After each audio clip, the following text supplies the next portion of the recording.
Good morning everyone, welcome back to my YouTube channel. I hope आप सब ठीक होंगे और अपना पढ़ाई बहुत अच्छे से कर रहे होंगे। तो अभी सुबह का टाइम है, 10 बज रहे हैं और अभी मैं रेडी हो रही हूँ डॉक्टर के पास जाने के लिए। तो अभी मेरा पैर ठीक है, बट फिर भी मैं सोच रही हूँ कि एक बार जाती हूँ डॉक्टर के पास, दिखाती हूँ। क्योंकि अभी भी मैं थोड़ा बहुत ऐसे चल रही हूँ, मतलब बहुत कम, बस रूम में थोड़ा बहुत मैं चलती हूँ। तो अभी मैं रेडी हो रही थी, हस्बैंड बोले कि रेडी हो जाओ, चलते हैं, फिर कुछ करेंगे उसके बाद। तो यहाँ पे मैं रेडी हो गई जाने के लिए, और नॉर्मली यही सूट में मैं जा रही हूँ। और वहाँ से मैं आ गई थी, कुछ और शूट नहीं की, क्योंकि जल्दी ही से मैं गई थी और जल्दी से मैं आ गई। ज़्यादा मतलब टाइम वहाँ पे नहीं देना था, बस मुझे दिखाना था कि ऐसा है। क्योंकि मेरा पैर जो है उसमें भी ग्रीन कलर है, पता नहीं कैसे। तो वही, और बस उन्होंने मुझे कैल्शियम का टैबलेट दिया है और बोले हैं कि बस आप थोड़ा चलिए, आराम आराम से चलिए, लेकिन हाँ अब चलना है।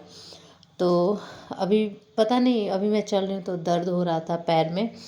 और उसके बाद मैंने वो ड्रेस चेंज कर दिया, क्योंकि मुझे कंफर्टेबल फील नहीं हो रहा था, इसी वजह से। थोड़ा सिल्क टाइप का ड्रेस है, इसी वजह से उसमें मुझे उतना कंफर्टेबल फील नहीं होता है। फिर उसके बाद यहाँ पे मैं आके और चिप्स और कुरकुरे खा रही थी। और आप लोग बहुत ज़्यादा परेशान हो गए थे कल और आज। मैंने मतलब कमेंट देखा, तो कमेंट तो बहुत सारा था ही कि आपका रिज़ल्ट हुआ या नहीं हुआ। और टेलीग्राम पे भी मैं देखी तो बहुत सारा मतलब था कि दी मेरा नहीं हुआ। तो किसी ने मुझसे पूछा कि आपका हुआ कि नहीं हुआ, बहुत सारा मतलब क्वेश्चन था, बहुत सारा। और कुछ लोग ये भी बोल रहे थे कि कुछ भी ये बताती नहीं है जल्दी से, बहुत ज़्यादा टाइम लगाती हैं। तो ऐसा कोई बात नहीं है कि मैं बताना नहीं चाहती हूँ। मेरे पास ऐसा प्रॉब्लम था कि मैं कुछ शूट नहीं कर पाई थी, तो मैं क्या बताऊँ, कैसे बताती। तो इसी वजह से मैं आप लोगों को बता नहीं पाई थी। तो क्या हुआ था कि मेरा पीरियड का डेट था नहीं, बट अचानक से मेरा पीरियड्स आ गया।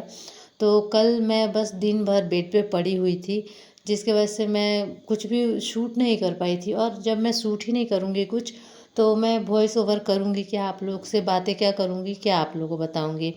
तो इसी वजह से। और कल से मैं खाना बिल्कुल भी नहीं खा रही। ये मैं फ़र्स्ट टाइम, अभी शाम के 4 बज रहे हैं और फर्स्ट टाइम मैं अपने लिए थोड़ा सा बना रही हूँ, ताकि मैं कुछ खा सकूं। और सुबह से मैं कुछ नहीं खाई हूँ, लेकिन सुबह से इतना सारा कमेंट आ रहा है कि मैं आप लोगों को क्या बताऊं।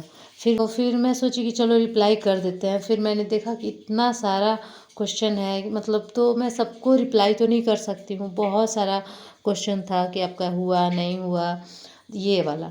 तो वही मैं सोच रही थी कि हाँ रिप्लाई कर दूँ मैं, लेकिन फिर सोची कि मैं एक वीडियो ही बना दूँगी उससे रिलेटेड, जिसमें मैं आराम से बता दूँ कि मेरा हुआ नहीं हुआ, जो भी है, और आप लोग का जो भी डाउट है मेरे से रिलेटेड उसका। और देखिए, अगर मैं सोशल मीडिया प्लेटफॉर्म पे हूँ तो ऑफ़ कोर्स 1-2 दिन लेट हो सकता है, लेकिन मैं बताऊँगी ज़रूर। ऐसा कोई बात नहीं है कि मैं आप लोग को बताना नहीं चाहती हूँ। और एक और भी कमेंट था जो मेरे दिल को छू गया। ऐसा मतलब कुछ था नहीं मेरे मन में, फिर भी वो मुझे अच्छा लगा। एक ने मतलब कमेंट किया था कि अगर कोई रिप्लाई नहीं कर रहा है तो मतलब उसको टाइम दो थोड़ा, वो खुद रिप्लाई करेगा। तो अब मैं बता रही हूँ कि मेरा रिज़ल्ट हुआ कि नहीं हुआ। तो नहीं, मेरा रिज़ल्ट नहीं हुआ। और सच पूछो मुझसे तो मुझे ना बिल्कुल भी कन्फ्यूज़न नहीं था कि मेरा रिज़ल्ट नहीं होगा। क्योंकि मेरे जो मार्क्स थे 66 और 67 के मतलब अराउंड में था। तो इस वजह से मुझे कभी ऐसा लगा ही नहीं कि मेरा रिज़ल्ट होगा। तो मुझे थोड़ा सा भी उम्मीद ही नहीं था, बिल्कुल भी उम्मीद नहीं था। जिस दिन मैं पेपर दे कर आई थी उस दिन मतलब मैं मिलाई थी, मेरे हस्बैंड भी थे साथ में, और उन्होंने उसी दिन बोल दिया था कि इतना नंबर पे तो कोई कीमत पे नहीं हो सकता है। तो फिर मैं उसी टाइम से रिलैक्स हो गई थी कि हो नहीं हो, मैंने एग्ज़ाम दे दिया है, मैं जितना कर सकती थी मैं अपना कोशिश की थी। तो मुझे मतलब बिल्कुल भी उम्मीद नहीं था। और आप लोग को ऐसा लग रहा हो कि मैं बहुत उदास होंगी, तो ऐसा कुछ नहीं है। मैं मतलब ना उदास हूँ ना खुश हूँ, मतलब नॉर्मल हूँ, मैं जैसे डेली रहती हूँ। तो आप लोग मेरे ऐसे वीडियो में भी देख सकते हो कि मैं आराम से जो मैं पढ़ रही थी वो मैं पढ़ रही हूँ, मुझे कोई दिक्कत नहीं है। ऐसा नहीं कि मैं बहुत उदास हूँ, क्योंकि मुझे पता है कि मैं उतना नहीं टाइम दे पाई थी स्टडी पे। हाँ, मैंने अपना 100% देने का कोशिश किया था ज़रूर, बट मैं एक हाउसवाइफ हूँ, मुझे सारा काम करना पड़ता है, हस्बैंड का भी ख्याल रखना पड़ता है, उसके बाद मैं अपना पढ़ाई करती हूँ। तो ऑफ़ कोर्स जो एक कहीं पे रह के प्रिपेयर कर रहा है कोई स्टूडेंट, उतना मैं अच्छे से कर नहीं पाई। और मेन जो मेरा फंसा वो है करंट अफ़ेयर। आप लोग को मैं पहले ही बताई थी कि करंट अफ़ेयर थोड़ा मेरे लिए टफ़ हो गया था। तो करंट अफ़ेयर भी टफ़ लगा और साइंस भी आप लोग जानते होंगे टफ़ था। और साइंस पे मैं उतना फ़ोकस नहीं की थी क्योंकि मुझे लगता था कि मैं 12th तक साइंस से की हूँ, साइंस पढ़ी हूँ, तो मेरे से क्वेश्चन नहीं छूटेगा क्योंकि मैं पीछे जितना भी देखती थी क्वेश्चन, तो मेरे से क्वेश्चन सॉल्व हो जाता था।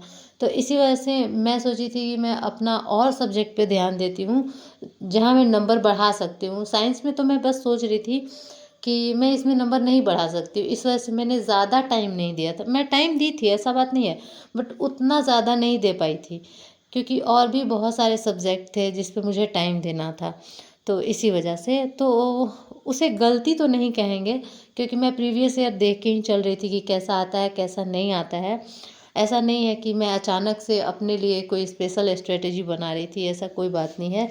मैं जो देख रही थी पीछे एग्ज़ाम वाले में, तो उसी हिसाब से मैं की थी प्रीवियस ईयर देख के।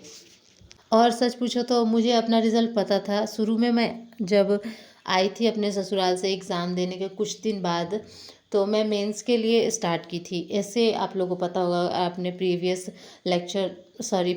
व्लॉग देखा होगा तो उसमें आपको पता होगा कि मैं ऐसे देख रही थी, ऐसे का लेक्चर देख रही थी, ऐसे लिखने का कोशिश कर रही थी। और मैं टोटली वहाँ से सोच के ही आई थी कि मुझे मेंस का करना है क्योंकि जो बैच मैं ख़रीदी थी खान सर का, उसमें मेंस पहले नहीं हुआ था, अभी चल रहा था, मतलब पीटी के जस्ट बाद। तो मैं सोची थी कि मैं मेंस करूँगी अच्छे से, बट उस बीच में आप लोगों को पता ही है कि फेस्टिवल था, लाइक दिवाली था, फिर उसके बाद छठ पूजा था। छठ पूजा में अपने घर चली गई थी। फिर उसके बाद यहाँ पे आई तो मैं फिर से मेंस का ही स्टार्ट करती, बट आप लोगों को पता ही है कि मेरा पैर फ्रैक्चर हो गया जिसकी वजह से पढ़ाई बिल्कुल ही ठप हो गया था। बट मैं उसको कंटिन्यू करने का हमेशा से कोशिश कर रही थी।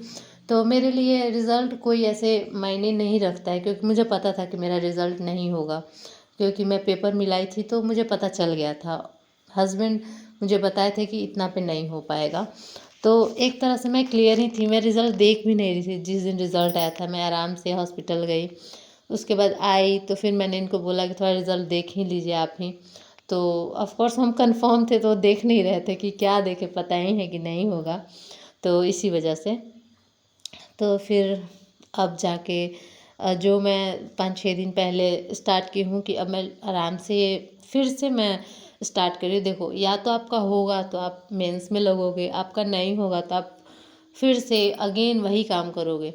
तो सबसे पहले मैं एनसीईआरटी ही से कर रही हूँ क्योंकि एनसीईआरटी करूँगी, फिर उसके बाद मैं मेंस का कर लूँगी क्योंकि मैं पीटी का क्लास वगैरह तो कर चुकी हूँ और कुछ लेक्चर ऐसे पेंडिंग है मेरा, तो उसको मैं कवर कर लूँगी। लेकिन मेरा अभी यही फ़ोकस है कि मैं पहले एनसीईआरटी करूँगी क्योंकि एनसीईआरटी बहुत ज़्यादा ज़रूरी है। अगर आप एनसीईआरटी नहीं पढ़ रहे हो तो एक मिस्टेक ही कर रहे हो। और एनसीईआरटी में पढ़ूँगी, फिर उसके बाद मैं मेंस करूँगी और उसके बाद मैं आंसर राइटिंग भी करूँगी साथ में। और जब मेरा मेंस का जितना भी है वो कंप्लीट हो जाएगा सिलेबस, तो उसके बाद मैं स्टार्ट करूँगी फिर से पीटी के लिए। और आप लोग में से बहुत सारे लोग हैं जो जिन्होंने मतलब फॉर्म डाला है बिहार दरोगा का, तो मैं भी डाल दी थी। हस्बैंड बोल रहे थे कि डाल दो क्योंकि कोई एग्ज़ाम तुम नहीं देती हो। मैं बहुत ज़्यादा बीपीएससी का जो एग्ज़ाम था उसमें इतना ज़्यादा मैं पैनिक हो गई थी, मैं आप लोगों को क्या बताऊँ। क्योंकि मतलब 2-3 साल से मैं कोई एग्ज़ाम ही नहीं दी थी और डायरेक्ट मैं बीपीएससी में बैठी और क्वेश्चन देखकर मैं थोड़ी सी पैनिक हो गई। और यही बात है, इसी वजह से इन्होंने बोला कि फॉर्म डाल दो, एक बार एग्ज़ाम दोगी तो तुम्हें एग्ज़ाम हॉल का प्रेशर का थोड़ा आइडिया लगेगा, तो एक बार तुम दे लो। इसी वजह से मैं फॉर्म डाल दी हूँ, यही डाले हैं, मैं तो नहीं डाली हूँ, यही डाल दिए हैं। तो उसके लिए थोड़ा बहुत मैं अदर सोर्स कुछ यूज़ करूँगी, कुछ पढ़ूँगी। तो अभी तो मैं एनसीईआरटी यहाँ पे आप लोग देख सकते हैं, पहले मैं नोट्स पढ़ी थी भूगोल का, अब मैं सारा सब्जेक्ट अभी साथ में लेके चल रही हूँ। ऐसे भूगोल का मैं एनसीईआरटी पढ़ रही हूँ तो साथ में अपना नोट्स भी पढ़ रही हूँ कि जो भी है मतलब ऐसे रिवीजन होते चला जाए मेरा, क्योंकि सिर्फ दिन भर मैं एनसीईआरटी तो पढ़ नहीं सकती हूँ इसी वजह से। और अगर एक दिन में आप मतलब एक बुक आराम से कर सकते हो, फिर भी आपके पास बहुत सारा टाइम बचेगा जिसमें आप और भी कुछ पढ़ सकते हो। तो इसी वजह से मैं साथ में मतलब नोट्स, अपना जो मेरा नोट्स है वो भी मैं लेकर चल रही हूँ तो आज के लिए इतना ही, बाय।